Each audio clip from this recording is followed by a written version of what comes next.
Good morning, everybody, and welcome to today's webinar. We're going to be talking about the rest of the year. Today is October 1st. It's not just the beginning of another month, it's the beginning of Q4. So October, November, December, we're going to take a look at our business, what we've done so far, and what we need to do to reach those goals that we set for ourselves at the beginning of the year.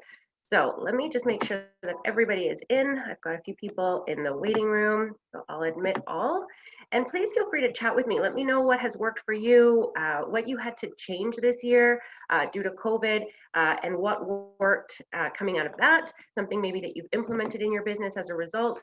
So definitely chat with me as we go along here. So this is going to be, as I said, questions for you to think about, for you to have a pen and a piece of paper handy so that you can write down what is relevant to your business, what you did, and where you would, like to end the year off. So let's jump in and get started. I've got everybody in the meeting.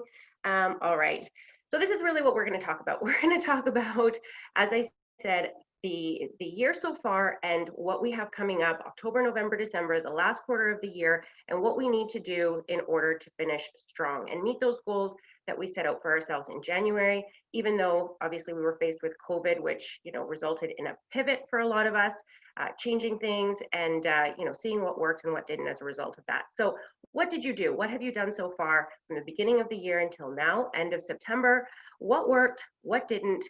What do you want? What it's going to take, and why do you want it? So those are going to be the things that I really want you to reflect on. So definitely have a pen and a piece of paper so you can write down the answers to these questions. So there's quite a few of them. So you really want to take a look at your numbers, of course, when you're looking back on your business. What did you do? That's going to involve quite a bit of analysis. So let me just, people are still joining, so I just want to make sure everybody is in. And we'll get started. All right. Okay, so what did you do up until now? So take a look at how many closed sales you have so far in 2020. Is that in line with your goal that you set for yourself in January? If not, you'll also want to, of course, bridge that gap, right? So how many do you need in order to meet that goal? So if you've sold 5 up until now and your goal was 7, then, obviously you need to do a couple of more. How are you going to reach out to those people? How are you going to ensure that you're closing those deals? How many showings is it going to take? How many offers is it going to take for you to write up? How many of those, will need to get accepted? Sometimes, even though they're accepted, they're conditional. So just knowing your numbers and knowing what your metrics are. And I'm going to share with you guys a sheet as well that will help you with that. So let me just see here. People are still trying to join and my screen is frozen. All right. All right. So what was your sales volume? What's your gross commission income? So in other words, looking back, so again, if you had those 5 sales this year, maybe you had 10, taking a look at the total sales amount. So what was each property listed for? What did you sell it for? So looking at that number and then looking at your gross commission income.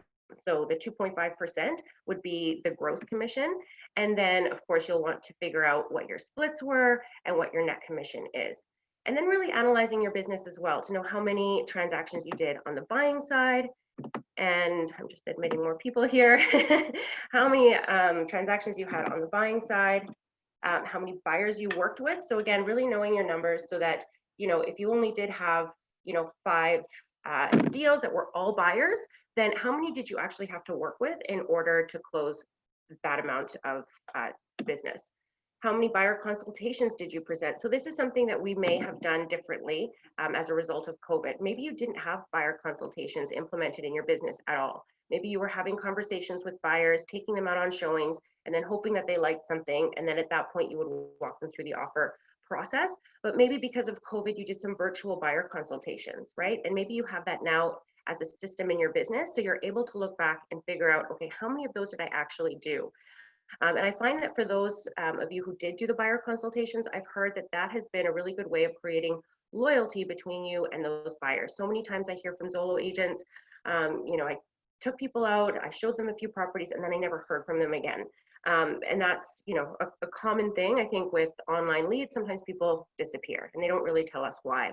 But if you take the time to do that buyer consultation, whether it's virtually before you even meet them, whether it's at the first property that you are showing them, it does create some loyalty. It builds trust. It definitely, if you're walking them through the process and providing them with the offer documentation so they're familiar with it, it definitely positions you as a knowledgeable agent and somebody that they're going to trust and want to continue working with. So it definitely builds that loyalty.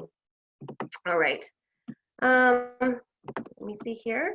How many listings did you sell? So you also want to be taking a look at that. How many listings did you take? So maybe you had 3 listings over the course of the year, but only 2 sold. So knowing what those numbers are as well. And then how many listing appointments did you have to go on in order to get that business? So really analyzing your business, as I said, so that you can take a look at what you've done so far and what you may need to improve on in order to finish the year strong. So really taking a look at your business in terms of what did you do.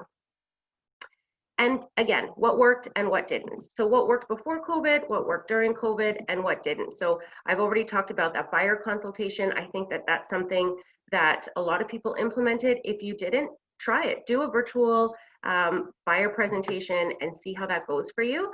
And as I said, it does build loyalty. So trying to position that in your business. Okay. Can you guys hear me okay?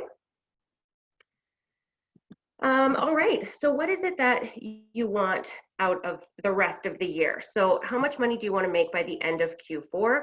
And really putting that somewhere that you can visualize it. I'm going to share with you guys a 1-page business plan so that you can have that, right in front of you, right next to your computer. You can look at it every single day and really have that number visualized that you are going to be working towards and how you're going to be working towards it. So let's talk about that in the upcoming slides here. And what's it going to take? So how many closings do you need to achieve? So for example, if you do want to, earn that the $100,000 per year, take a look at what the average commission is going to be, and then how many transactions you need to do in order to accomplish that. So I've used some really simple math here. So if you did want to accomplish that $100,000 a year annual income, then if we're assuming that the average commission is going to be 10,000, then obviously you need 10 transactions. So if that was your goal at the beginning of the year, and as I said, maybe you've done 5 so far, then trying to figure out how it is that you're going to do an additional 5.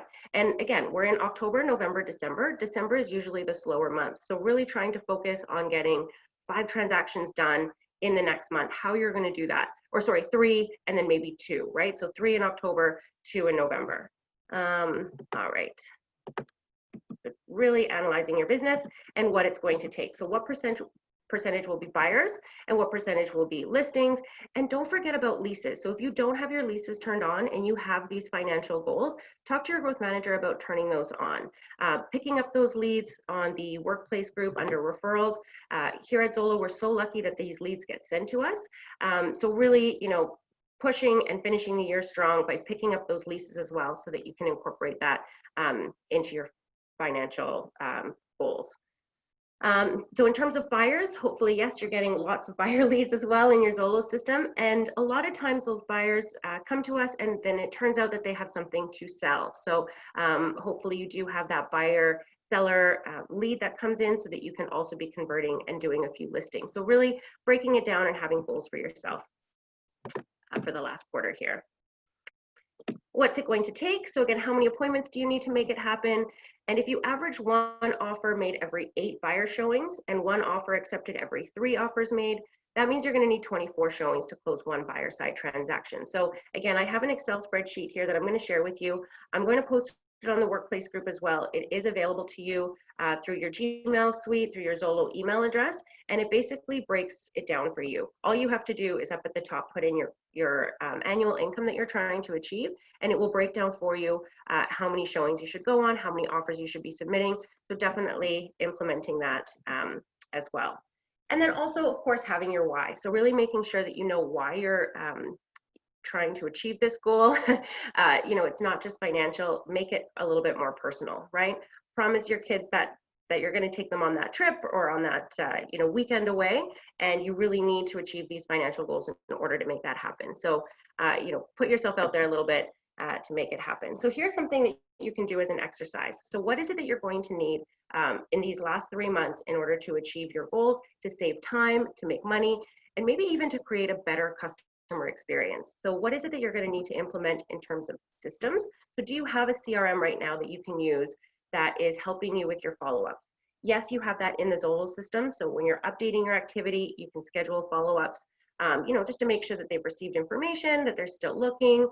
Maybe you can be following up and letting them know what that property sold for, if they inquired about a specific property, and just keeping people up to date. But do you have a system that will maybe do some of these follow-ups for you automatically, right? So maybe do you have them on a drip campaign? Do you have them, scheduled follow-ups? Do you have reminders on their birthdays that you can send them something, even if it's just a quick note? So having something that's going to help you stay organized and stay on top of your business. So having a CRM is one thing. Maybe you have something else where you're tracking your finances. So really having a system in place so that you're organized and it's supporting your business, so you're not having to remember everything. It's impossible with the amount of leads that we get here to remember everything that comes in, all the details. So really having a system in place that maybe is an all-in-one. And I'll make some suggestions as well. Also, what do you need in terms of support? So, that might be, maybe hiring somebody to help you a couple of hours with your admin stuff. I mean, we wear so many hats in real estate and we can't be good at everything. So knowing what it is that you need help with and getting that support, even if it's, a virtual assistant, a couple of hours a week, maybe just to keep you on top of things, then implementing that in your business. Or maybe it's just training. Maybe you need a little bit of training on web forms, so you're super comfortable with writing up an offer. So whatever it is that you feel that you need support in, really think about that. And as I said, have a pen and a piece of paper and write down some of the things that you think might support your business, what you need to do. If you're lacking that training or that expertise, either getting the training or hiring somebody that can help you. The next thing to think about in terms of what you might need to implement in your business is a schedule. And we talk about this all the time, having a daily schedule where you know exactly what's happening next. So you might wake up, you might have your coffee in the morning, you might do one of these trainings, to really get your day started. And then hopefully you're doing your calls early in the morning, not too early and waking people up, but definitely in the morning doing your follow-ups, doing your calls, and then having some time in the afternoon where obviously you're taking people out on showings. So taking them out on showings and then having another time scheduled, maybe later on in the day, where you're doing more calls and follow-ups. Maybe the people that you weren't able to reach in the morning, you're going to try them again in the afternoon.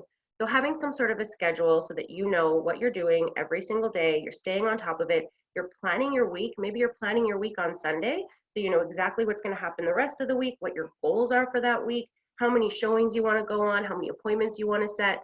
So that brings me to the next one, having standards. So in other words, having goals for your week. So how many hours do you want to sit at the computer and do your follow-ups? Or what's the goal there? How long are you going to do your follow-ups? Is it until you have an appointment? Is it until you've scheduled a showing? So whatever that is for you, have some sort of standards that you can, of course, also track and measure. You can have a sheet for every day that says, yes, I've made my 10 calls, or I've had 10 conversations. You don't want to just be calling 10 people, and if they don't answer, that shouldn't count. Hopefully it's 10 conversations that you're having with people. So setting standards like that. Did you make an appointment today? Did you schedule a showing? Did you go on a showing? And then, just tracking your day every single day, having some sort of a journal or a notebook where you can keep track of that. All right. Let's see here. I've got a question coming in. All right. Good question. I turned on my leads on my CRM, and am I supposed to do anything else? I mean, do I just wait for the lead to talk to the growth manager? I'll be getting calls on my cell and we're keeping an eye on the CRM for messages. Yeah, so if you have your leads on in your CRM, give your growth manager a call. Make sure that you're set up on the back end as well, because you should be receiving leads every day, at least 1 to 2 leads. So if you've turned on your leads in your CRM and you're not getting anything, it might be that you're not set up in the back end. So just reach out to your growth manager, and then, yeah, you should start receiving phone calls. Absolutely. All right, so let's talk about resetting 2020. So if you feel like there's a lack of a system there, let's talk about some systems that you might want to implement. All right, so this is the one-page business plan that I was talking about. So this is something that, again, you might want to have post it on your wall, something that you can see every day right in front of you. And this is, sort of a 1-year business plan where you're taking the entire annual income that you want to earn, and then writing that down and then setting out, how many buyer transactions that's going to take, how many listings that's going to take. So, what are your buyer activities that you're going to be doing every day? What are your seller activities that you're going to be doing every day? So really having something that you can post and see every single day to remind you what you're doing. But of course, you want to break that down. You don't want to just have that annual visual. This is the Excel spreadsheet that I was talking about. So the Excel spreadsheet here, you can enter in, as you can see up at the top, you can enter in the annual income that you're looking to achieve. And then putting in, I think you also need to enter the average net and gross commission in your area. And from there, the math will be done for you. So how many transactions will you need to do in order to achieve that goal that you've set for yourself, that financial goal? And it breaks it down here and lets you know you need to do 14. So again, if you're at 8 or wherever it is you are in your business right now, then then you have a few more that you need to do, and then break that down into how many you're going to do in October, how many in November, and hopefully you can get another deal done as well in December. So what does that mean in terms of how many offers you need to write? So of course we don't have a 100% approval rate in real estate, unfortunately. I wish that every deal we submitted would get accepted and it would close without any issues, but that's not the case. So how many offers do you need to write in order to get those deals done? So in this case, it's suggesting you need to write 23 offers to get those 14 deals closed. So again, just knowing those numbers so that when you do submit an offer and it comes back as a no, that's okay. You're still meeting your numbers. You're still hitting maybe the 23 offers written, knowing that the next one might get accepted, right? Your goal is to get those 14 deals closed. So it further breaks this down, how many showings you have to go on, which means how many clients you need to meet. And then it says here, number of leads that you need to speak with. So that is annually. It tells you you need to speak to 821 people throughout the year. So that sounds like a lot. So it's nice to break it down. So monthly objectives, weekly objectives. So taking a look at that monthly objective, so now it's broken it down to you need to meet 9 clients, almost 10 clients. You need to be working with them, taking them out on showings. Number of new clients that you need to be meeting, so having a goal of maybe 12 people, and the number of leads that you need to speak with in order to convert them to those showings is, according to this sheet, 68. So again, that sounds like a lot when you're thinking about the entire month, but if you break it down into weekly objectives, that means you're talking to 16 people every single week, which means you're meeting 2 clients and you're taking, you're meeting 3 clients, taking them out on showings. And then, as long as you're doing that consistently, and that's really the key here, to do things consistently, then you should be able to reach that goal. All right, let me see, I've got a question coming in about this, hopefully. So let me see. Also, if you could send us the slide with the daily activities. Yeah, absolutely. So there are a bunch that you can find on Google. I think this was one that I found by searching it on Google, but I'll definitely send you this one. There are some other ones as well that do go into a little bit more detail, but I like this one because it's simple and it does also break down what buyer activities and seller activities you should be doing every day. So yeah, I'll definitely share both of these with you, and you'll find that on your on the workplace group in the training channel. So this is just an example of scheduling your day. So I know I already talked about it a little bit, but it's always nice to have a visual. So really having, a really strong morning routine, which I didn't include here, but maybe that's when you take some time for yourself. It's up to you. Are you a morning person? Are you not a morning person? For me, I don't get going very quickly. I like to have a cup of coffee. I like to, organize myself for the day, maybe watch a training webinar. So, I kind of start slowly. And so, you pick your rhythm for the day. But then as soon as that coffee kicks in, you want to be replying to your emails. You want to be making those calls. So really having a couple of hours at least where you're on the phone and having that goal of 10 conversations, right? You're not going to end until you've had 10 good conversations with people. The more people you talk to, obviously, the more transactions you're going to do. So really focusing on that, really trying to have those conversations. As I said before, having a standard that you want to meet, that you are scheduling an appointment, you're going out on a showing. So really executing those goals in the morning.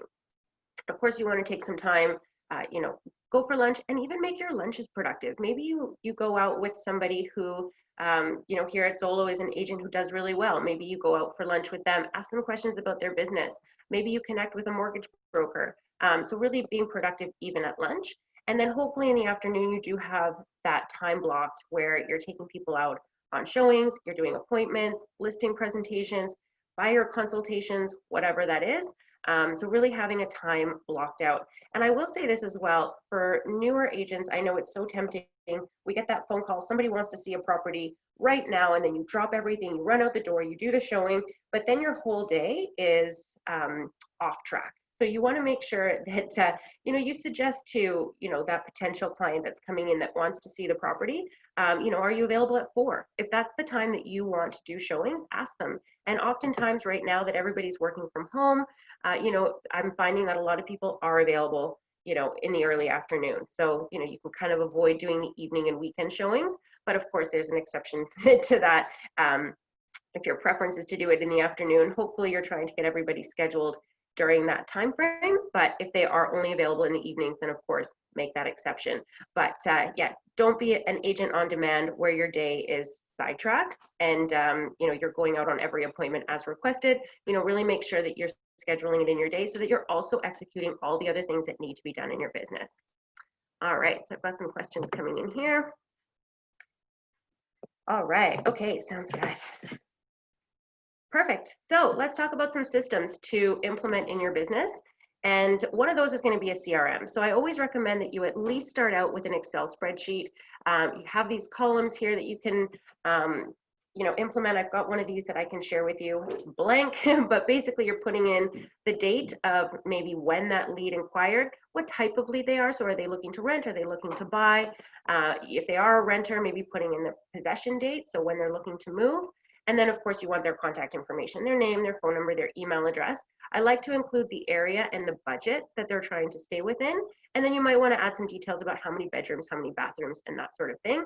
Of course, all of these leads are going to be in your Zolo system, but it is nice to have a backup system, simply because you can also track who it is that you've been speaking to. So for example, if you see a lead come in, or you see a Zolo agent post a listing that they have coming up on the workplace group, and it's a property in Milton for 800,000, and you know that you spoke to somebody about a property in that price range in that area, then how are you going to find them? So having a system like this, reaching out to that lead, letting them know that you're aware of a listing that's coming up, it hasn't hit the market yet, do they want to go and see it? So not only are you providing really great customer service here, but they feel like they are top of mind, right? And that you're thinking about them, and you are going to be able to help them find what it is that they're looking for. All right, so adding in notes. So this is free, which I always like to recommend. It's an Excel spreadsheet, and it is a good system to have outside of the Zolo CRM so that you can track things. There are other ones as well. There's Streak that I know some agents have used. And again, it's sort of a glorified Excel spreadsheet. There will come a time that you outgrow this. So yes, it's free, but really think about right now as we're trying to reset our business, really finish the year strong. Really think about maybe investing those $30 a month in your business. It's not a lot, and it is something that will help you stay organized. So thinking back to those systems that you need, maybe incorporating a CRM. And there's tons to choose from. The one I always recommend is Exact Contact, simply because it is kind of an all-in-one. Again, it's about $30, $35 a month, and you can enter in all of the leads that you receive from Zolo, so that you can stay in touch with them, you can follow up with them, you can enter their birthdays, their anniversary days of when they moved into the property that you leased to them or sold to them. So it really keeps everything organized. It also keeps track of your commissions so that you know what's coming in and when. In addition to that, the reason why I like Exact Contact is because it is, they also offer email newsletters. So again, you have all of your contacts in one place, and you can send out a monthly newsletter to them.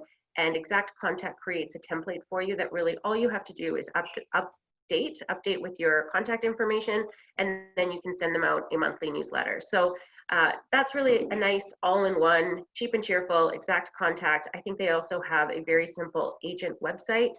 So if you don't already have one, that might be a good place to start, because when people, yes, we're lucky we get these leads coming in from Zolo, but if somebody is, about to meet with you, they're probably going to go online and do a little bit of research. So have a website, even if it's really simple, and Exact Contact can incorporate that as well into that monthly fee.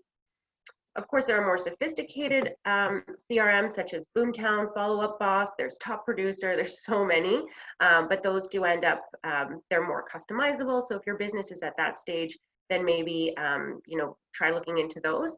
So again, they're a little bit more sophisticated, a little bit more money, but Exact Contact does the trick. So I'm getting, I'm getting some comments here. Set it and forget it. Exact is awesome. Yeah, absolutely. You can put it in there and you don't need to worry about, missing a deadline or whatever it is. Everything is organized in your CRM. So really, if you're thinking about implementing systems, if you're thinking about, how you can create a better customer experience, then definitely having a system that helps you is going to be a good first step.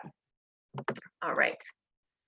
Email marketing as well. So I already talked about Exact Contact because they do create the template for you to send out a monthly newsletter. But there are, of course, other platforms that you can use. There's MailChimp, there's iContact, and if you have your own branding, you've paid for, all sorts of your fancy colors and your logo and this and that, you might want to customize it, your monthly newsletter a little bit more, in which case you might want to use MailChimp or iContact.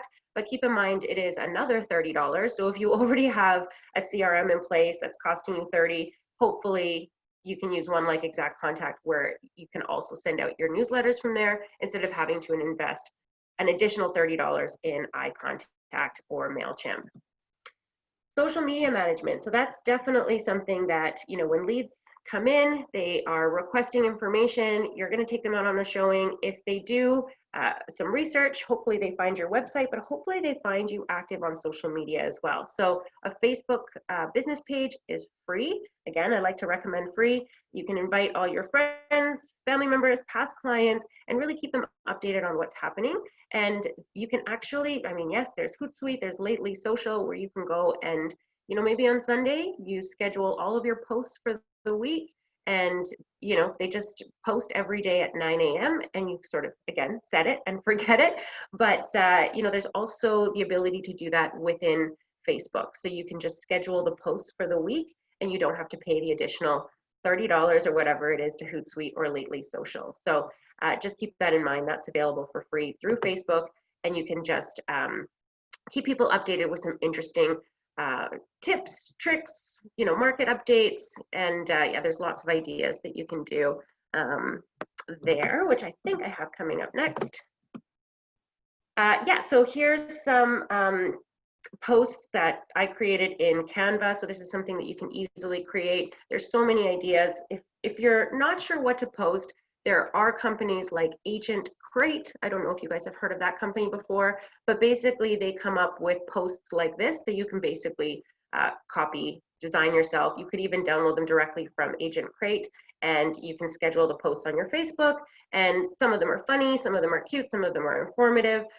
So, you can, if you're out of ideas, you can buy something like that, or sorry, I should say sign up, subscribe to a platform like Agent Crate. And what they do, as I said, is they just give you ideas on what to post. And that one I think is $20 to $25 a month. So, if you're looking for 5 posts every single week, sometimes it's nice to get some inspiration. All right. How do we do it through Facebook? Yeah, so when you are scheduling a post on Facebook, when you go to post it, there is let me just open my Facebook here so that I can tell you. So when you're in your profile page, you should be able to, just as if you were to regularly make a post, there is a button at the bottom that either says scheduling tools or publishing tools, and then you can go in there and that takes you to their whatever it's called, that section, and you can literally just go in and add posts and schedule them for every single day. So if you need help with that, I can give you guys a screenshot as well of what that looks like. I don't have one here, but I can do that and post that on the workplace training group as well. It's really easy. It's just a little button that you press underneath your post to schedule it for the future. Set it and forget it. So there's some fun giveaways that you can even do. So this is a great way to get involved in your community. If if you're wondering how you can do that, so many times when we start in real estate, it's suggested that we get out there in the community and we, network, and that's all great, but how do you do that, right? And you might want to hook up with a local company that maybe does stuff like this, right? Custom pillows, custom whatever it is, yardsticks. I don't know if you know what I'm talking about, but it's those wooden measuring sticks, and you can get those customized with a family's name. And it's a really nice closing gift. So, oftentimes there are, local businesses that do these sorts of things. So you can cross promote with them on your Facebook page that you're giving away either a pillow or this measuring stick that I'm talking about. There's tons of ideas. You can have if there's a cleaning company in the area that's, not a franchise, but, again, a sort of small business in the area, then maybe partner with them. They post it on their page that they're doing a giveaway through you. So they're basically promoting you as a realtor on their page. You're promoting their cleaning services or whatever it is on your page, and you do the giveaway. Maybe it costs you $100 for the clean. Sometimes you might do a cross promotion where they're just happy to do it for free because they're getting exposure on your site. So you can create these kinds of giveaways that do put your name out there and kind of create you as a realtor in your community, right? So it's going to give you some promotion, and again, it might even be free. So yeah, you can do that on your Facebook business page and share it on your personal page, right? Because you might have people there that are interested in the giveaway. They may have a realtor that they're already working with, but if they share it on their page, then more people come to your business page. So yeah, absolutely. Okay. So yeah, lots of ideas there. If you guys have done a giveaway, please share ideas with me. It's kind of nice to keep it related to real estate. So I'm trying to always think of stuff that, is a giveaway that they can use at home. But if you've done other ones in the past, I'd love to hear more ideas. All right, so let's talk about lead generation. So yes, again, of course, we're getting leads from Zolo, which is amazing. That's where probably most of our business will come from. But again, if we really want to finish the year strong and you really want to push for maybe more leads, really making sure that you're doing those showings that you need to go on in order to close that amount of business, there's still the Zolo system that you can use. You can go into your CRM, and under tools, I hope you guys are familiar with reverse search. You can go into there and basically type in any MLS number. So maybe there's a property down the street that you would love to sell. You can go into your reverse search, put in that MLS number, and it'll give you a list of buyers that have looked at that property. You'll notice that that list has an icon next to it. One will be a red flame, or it might be a green asterisk. If it's the green asterisk, that means they're new. They just registered to the site, so they likely haven't been in touch with a Zolo realtor yet, but you can call them. It's a little bit of a cold call, not the ones we're used to where people are actually inquiring about a property and you're calling them back with information about that particular property. This is a little bit of a colder call. You may want to call them, thank them for registering to the site, and ask them what they're looking for and how you might be able to help, right? And maybe they mentioned that property next door to you, down the street from you. Maybe they want to take a look, and now you've got another buyer, right? So if you are using the reverse search, just be respectful that if there's already an existing conversation with another Zolo agent, that you leave that alone. But if you are able to connect with that lead and engage with them, then call your growth manager and ask that that lead be transferred to you, and off you go. Maybe that's another deal for you. Lead generation, of course, there are outside sources that you can use, such as the Facebook group that I've already mentioned. Is the reverse search available to all? Yes, it is. So go into your CRM, check under tools, reverse search, and enter any MLS number, and you'll see that anybody who's looked at that property is there and it's visible to you. So yeah, if you are generating other leads as well, I did mention the Facebook business page. If you do want to invest a little bit of money, you can of course do some Facebook ads, but again, let's talk about some free ideas. So here's another way that you can maybe generate some leads. You can borrow listings. You can borrow listings that are already on MLS, and you can promote them on Facebook. So maybe you do post it on your Facebook page. Maybe you post it on Kijiji, right? And then hopefully you get some leads interested in that particular property. So how do you borrow listings? You want to make sure that you're allowed, of course, to promote the listing. And how you do that is there is a section. So when you're searching for properties, you can add this field to the search criteria. So you are selecting here permission to contact listing agent to advertise. If you select yes, then it's going to give you all of the listings that the listing agent has obviously active on MLS and is allowing other agents to promote that listing. So reach out to that listing agent. It does take a little bit of work, but you know what? There's a reward here at the end of it. So, reach out to the listing agent, make sure that you can promote their listing, and as soon as you get yes, then you can go ahead and post it. So I think I have a sample of an email that you can send to the listing agent here. So once you have the properties that are available to promote, then you can send out an email, something like this to the listing agent. So permission to advertise your listing at blah, blah, blah address. So you might want to say, great listing at such and such address. I'd love to help you sell your listing, and I'd like to ask your permission to post it on classified websites such as Craigslist, Kijiji, social media, etc.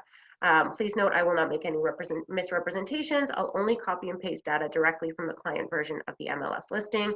I promise I'll do my best to find you a buyer. If you're okay with me advertising your listing as described above, please reply to this email, say yes, and I'll post it. So PS, I'm contacting you because you selected yes for agents to contact you for permission to advertise your listing. And if you don't want to hear from me, just let me know.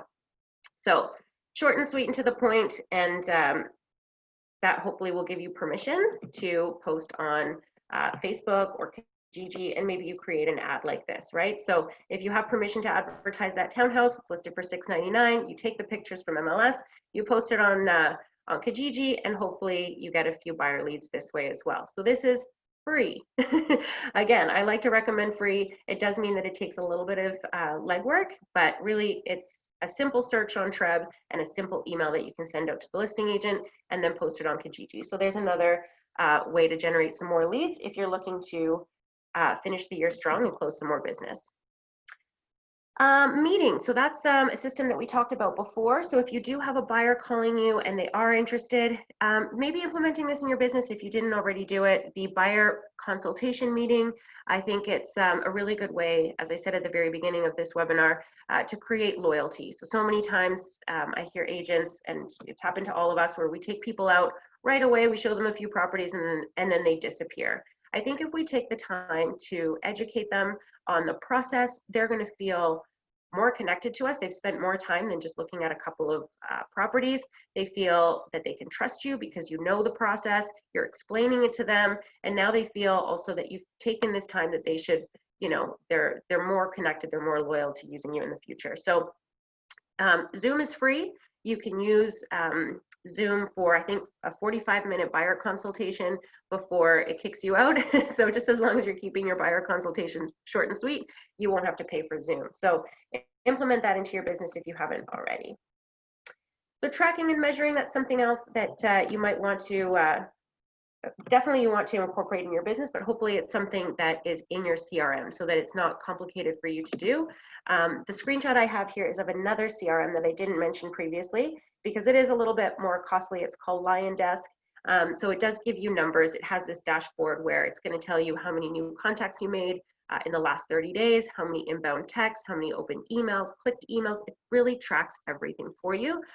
So having some sort of a system, and again, hopefully it's part of your CRM. So if you are looking into a CRM, hopefully that's the only thing you're paying for, but it does more than just one thing for you. It's not just a list of contact potential clients, but it's also tracking your business. It's letting you know, if you're meeting your goals that you've set for yourself on a daily basis. So this is just a screenshot of one of them, but hopefully whatever CRM you implement into your business also has some kind of a tracking and measuring section.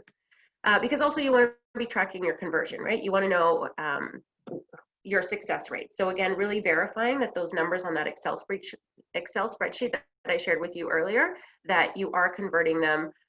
If you are going on 23 showings, that it is resulting in 14 transactions, right? So really keeping track of your business. It's all about knowing your numbers.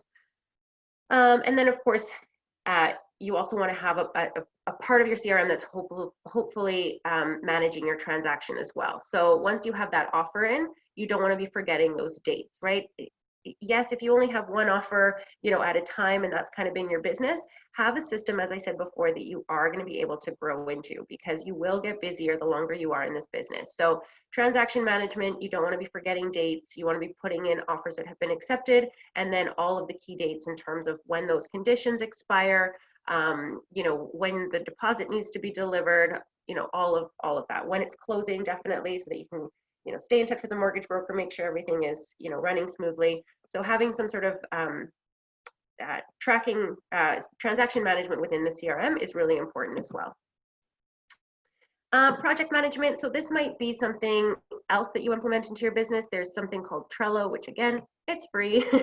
And you might want to have something there. If you don't want to have actual sticky notes on your wall in your office, this might be an alternative to that. So you might have a list of things that you need to do, and then you can drag those things into hopefully a column that you're currently working on, so you're doing, and then hopefully you get those tasks done and you can drag it over. So a to-do list, a doing list, and a done list. So that can kind of, keep you on top of what it is that you need to do, so that when you start your day, you're starting strong, you know exactly what needs to be done and where you're at with things. Of course, last but not least, definitely follow up. So you've already probably spoken to hundreds of people throughout the year. So reach out to them. If they were buying, maybe they had an offer that failed. Reach out to them right now and find out if they're ready to resume their search. If they've kind of paused things for a while. So really reach out and find out what it is that you can do for the people who you've already spoken to, because there's, I'm sure, a bunch of business that's just waiting for you there. So reaching out to them, again, I've talked about the monthly newsletter. So if you're not sure, when to reach out to them, having a monthly newsletter reaches out to everybody, keeps you top of mind, so that when they're ready, hopefully they reach out to you. Definitely reaching out to them on their 1-year anniversary date, so their move-in date, maybe popping by, dropping something off, a little gift or whatever it is. Yeah, just following up with them on their anniversary, finding out, especially with leases, if their year is up, if they're ready to buy. Don't forget about their birthdays. So again, that should all be in your CRM, and hopefully it's just an auto email that gets sent out that doesn't look like an auto email, but it's something that, again, just keeps you top of mind. There are quarterly pop-bys that if you've been in the business, you've probably heard about this. You can drop off seasonal gifts. So Halloween is coming up, you might want to drop off some pumpkins. So this is something that some people really embrace, and the realtors that I know who do this consistently say that it does result in business. So poinsettias in the winter, flower seeds in the spring, whatever it is that you want to drop off. Again, this is something that you can Google, pop by ideas, and you'll get a ton of them. I think Pinterest is, a good source of ideas for this if you're thinking about implementing it.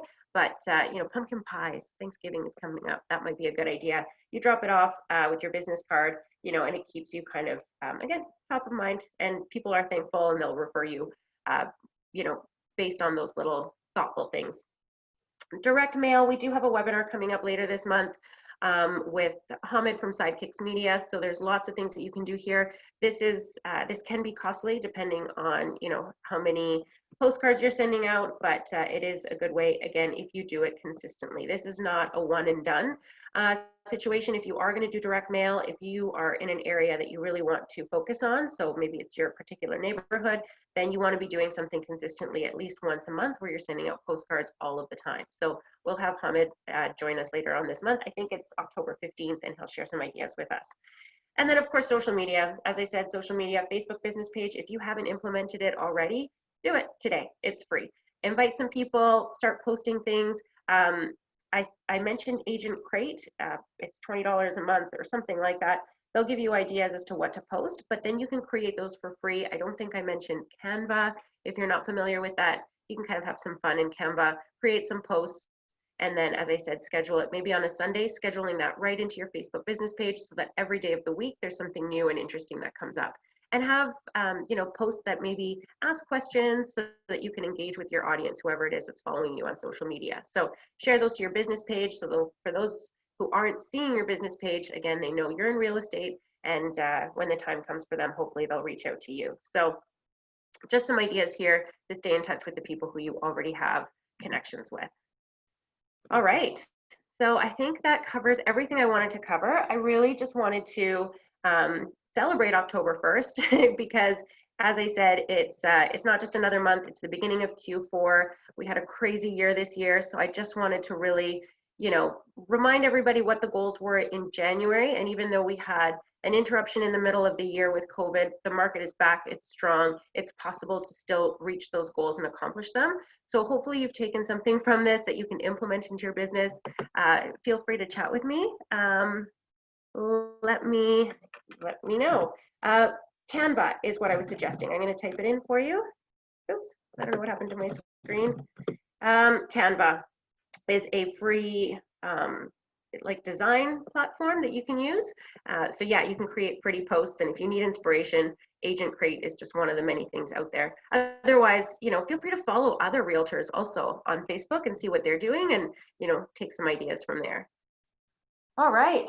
Well, as I said, hopefully you guys found something useful here. If something's working for you, please share it with me. I'd love to know. And as I said, I'll be posting a few things on the workplace training channel. Awesome. Okay, well, thanks again for joining me, you guys, and we'll see you on the next webinar. Thanks so much. Have a great day. Hello, Jane. Yeah, Jane, I just have a quick question, Jane. So some sure. buyers, they want each and every detail. So suppose they are looking in the GTA, they want to know the market growth in Milton and somewhere in Oakville, how the condos work. They want to see Oakville, they want to see sometimes Markham, they want to see Ajax, they want to see Whitby, like that. So you just go with them, show all these things, or how does it work? Do we have to say which community you want to stick on or which locality you want to pick, like that? Because they are like they want to see all the places, and then they have a lot of questions, like they want to know like what is forced air, what is that oil, forced air oil means, what is that gas, how does it work, how does it come as a bill? So like they have lot of these questions and they want to know each and every detail of it. So is it good to give them all the complete information, or how does it work, Jane?